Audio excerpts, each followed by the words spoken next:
Assalamualaikum warahmatullahi wabarakatuh. Sebelumnya mohon maaf, ini tidak menggunakan penyangga apapun karena tripodnya sedang rusak dan penyangga yang lainnya juga nggak dibawa itu di rumah. Jadi pakai tangan ibu sendiri, dan maaf kalau misalkan nanti ada yang kabur atau burem atau goyang, bisa ditanyain via WA saja kalau tulisannya nggak jelas.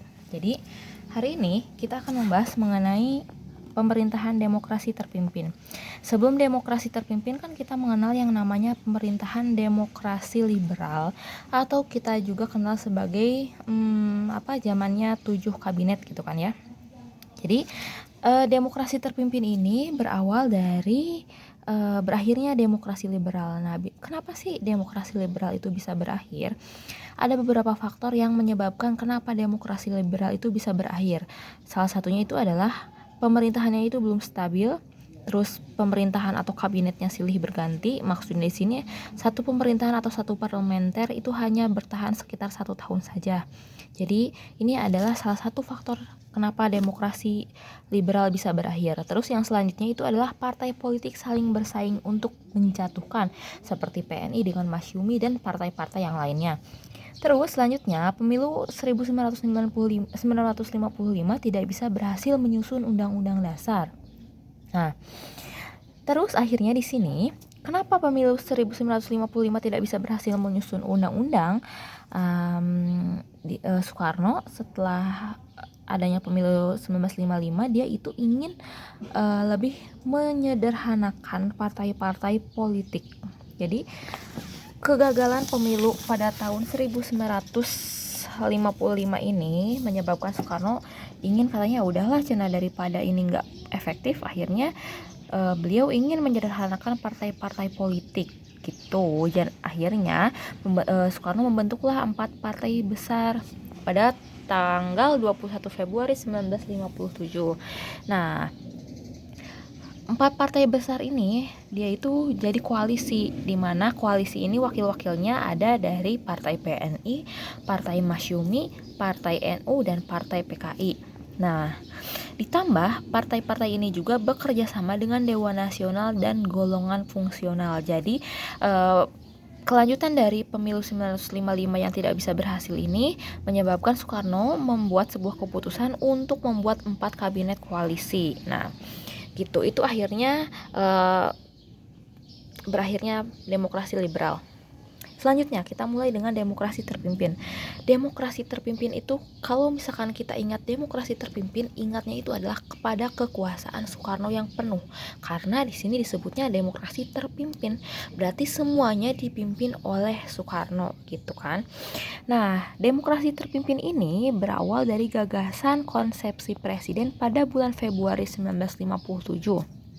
Nah, awal mula dari demokrasi terpimpin ini, Soekarno lebih langsung menitik beratkan kepada beberapa kebijakan. Yang pertama, kebijakan untuk pembentukan Dewan Nasional yang dilakukan pada 6 Mei 1957, dan Soekarno juga meminta agar Indonesia kembali lagi kepada Undang-Undang 1945. Sebelumnya dalam demokrasi liberal, Indonesia itu menggunakan sistem atau Undang-Undang Dasar sementara 1950. Nah, kalau misalkan perbedaan Undang-Undang Dasar sementara dan Undang-Undang 1945 itu kan kalian sudah pernah mencari ya, semoga masih ingat gitu. Akhirnya ketika Soekarno mengusulkan untuk kembali lagi kepada Undang-Undang 1945, ini menjadi polemik. Jadi akhirnya banyak yang tidak setuju terhadap kembalinya ke Undang-Undang 1945. Akhirnya menyebabkan beberapa pertikaian di beberapa negara gitu. Ketika ada pertikaian tersebut, menyebabkan Soekarno mengeluarkan dekret presiden 5 Juli 1959 pukul 17. 3 hal pokok yang dilakukan atau dikeluarkan pada saat dekret presiden ini adalah: yang pertama, pembubaran konstituante hasil dari demokrasi liberal. Yang kedua, penerapan kembali Undang-Undang 1945 dan tidak berlakunya Undang-Undang Dasar 1950. Dan yang selanjutnya, pembentukan MPRS. MPRS ini di dalamnya ada DPR, utusan-utusan partai dan golongan, dan DPR AS. Nah, akhirnya tiga pokok ini disambut baiklah oleh beberapa kalangan seperti masyarakat, TNI, Partai PNI, PKI, MA, KSAD, dan lain sebagainya. Karena menganggap 10 tahun yang kemarin yang liberal itu kita dianggapnya sebagai 10 tahun yang sia-sia gitu. Jadi akhirnya rakyat dan semua golongan menyambut baik kebijakan yang barunya ini. Gitu. Dimulailah demokrasi terpimpin. Adapun ketika dimulainya demokrasi terpimpin ini, Soekarno langsung mengeluarkan beberapa kebijakan. Nah, pada zamannya demokrasi terpimpin ini kita dikenalnya sebagai kabinet kerja. Nah, apa aja sih maksudnya kabinet kerja ini? Nah, ada beberapa program demokrasi terpimpin, salah satunya pembuatan kabinet kerja, Manipol Usdek. Silahkan cari apa itu Manipol Usdek. Jadi, garis besar haluan negara demokrasi terpimpin itu adalah Manipol Usdek. Dan pada saat demokrasi terpimpin ini, Soekarno dia menobatkan dirinya sebagai presiden seumur hidup. Nah, ini juga adalah salah satu nanti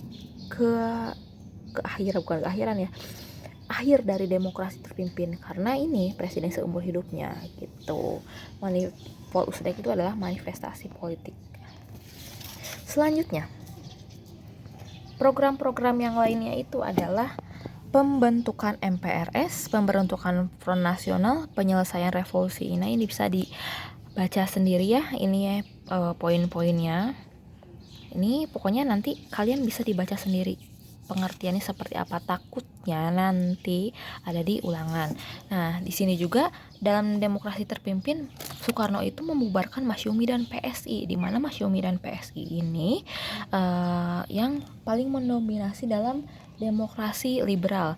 Nah, pas zaman demokrasi terpimpin ini juga adanya dikenal dengan ajaran Nasakom. Nasakom itu adalah nasionalis, agama, dan komunis. Jadi ini adalah sebagai dasarnya negara Indonesia dalam pemerintahan demokrasi terpimpin.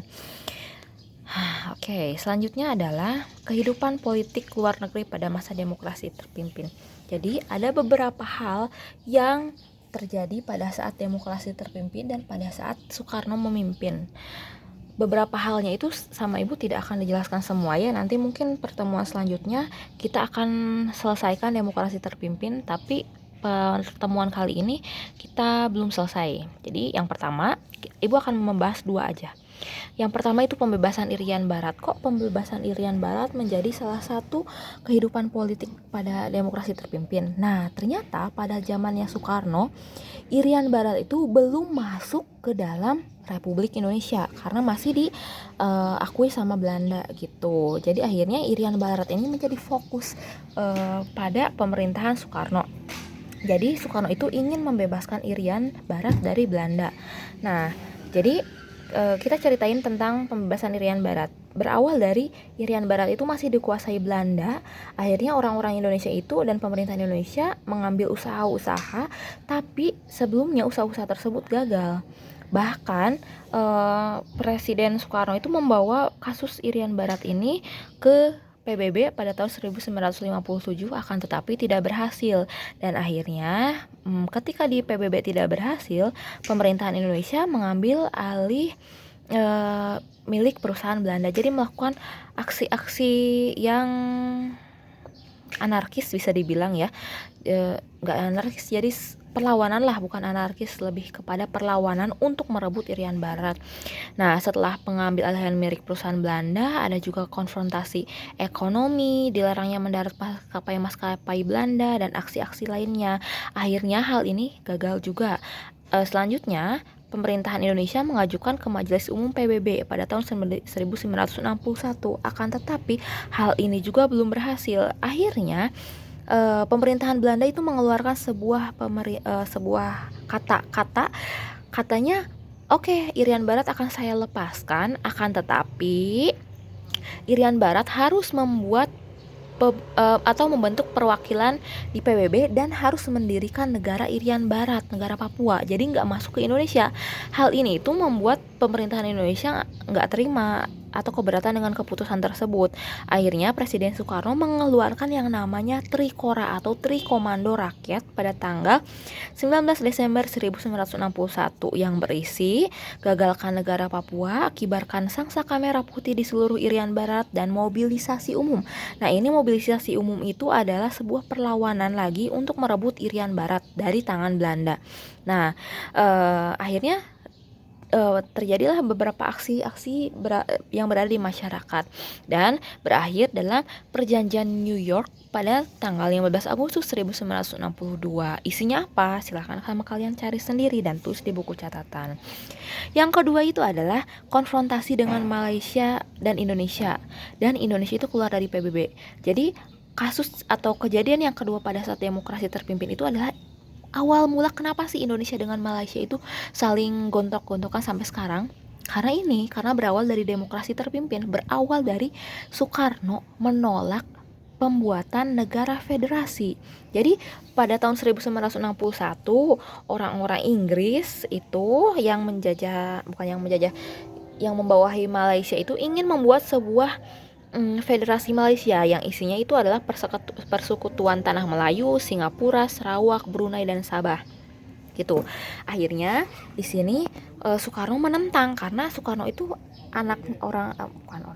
Soekarno itu sosok yang menentang yang namanya kolonialisme. Nah, kata Soekarno, kalau misalkan pembentukan Federasi Malaysia ini adalah sebuah neokolonialisme, atau Soekarno juga menganggap kalau misalkan Inggris itu akan membuat sebuah negara boneka yang pusatnya di Malaysia. Jadi akhirnya Soekarno menentang hal tersebut gitu. Jadi akhirnya ada beberapa aksi untuk menentang pembuatan negara Malaysia karena dianggapnya mengkhawatirkan revolusi Indonesia gitu. Meskipun ininya di Malaysia tapi mengkhawatirkan ada dampaknya di Indonesia gitu.